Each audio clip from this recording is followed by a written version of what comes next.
నమస్తే, welcome to పూరా local. నేను మీ సంపత్ కుమార్. తనను నమ్మించి మోసం చేసిందనే ఆరోపణతో జడ్చర్లలో శనివారం వైష్ణవి అనే యువతిని హైదరాబాద్కు చెందిన తేజ గొంతు కోసి నిన్న సాయంత్రం హత్య చేశాడు. గతంలో వీళ్ళిద్దరూ హైదరాబాద్లో ఒకే చోట పనిచేసేవారు.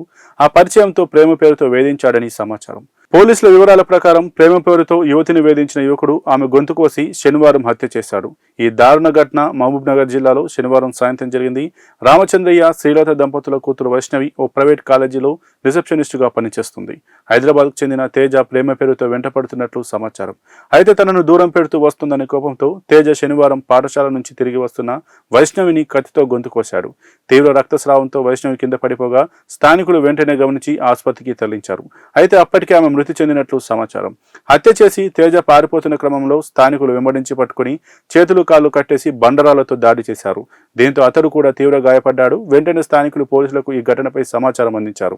ఘటనా స్థలానికి చేరుకున్న పోలీసులు కేసు నమోదు చేసుకున్నారు. ఇక తీవ్రంగా గాయపడ్డ తేజను చికిత్స నిమిత్తం పోలీసులు ప్రభుత్వ ఆసుపత్రికి తరలించారు. పరిస్థితి విషమించడంతో తేజ కూడా మృతి చెందాడు. అయితే తనను వైష్ణవి ప్రేమ పేరుతో మోసం చేసి డబ్బులు కాజేసిందని యువకుడు సోషల్ మీడియాలో పెట్టిన వీడియో ప్రస్తుతం వైరల్ అవుతుంది. కాగా నిన్న జడ్చర్లలోని నిమ్మబావిగడ్డలో వైష్ణవి అనే యువతిని హైదరాబాద్ చెందిన యువకుడు హత్య చేసిన ఘటన సంచలనంగా మారింది. వీరిద్దరి మధ్య పరిచయమా లేదా ప్రేమ, అసలు కారణం బయటకు రావాల్సి ఉంది. కానీ క్షణికావేశంతో తేజ తీసుకున్న నిర్ణయం వల్ల ఇద్దరు ప్రాణాలు అర్ధాంతరంగా ముగిసిపోయాయి. రెండు కుటుంబాల్లో తీవ్ర విషాదాన్ని నింపాయి. పోలీసులు ఈ ఘటనపై క్షుణ్ణంగా దర్యాప్తు చేస్తున్నారు. మరిన్ని అప్డేట్స్ కోసం చూస్తూనే ఉండండి పూరా లోకల్.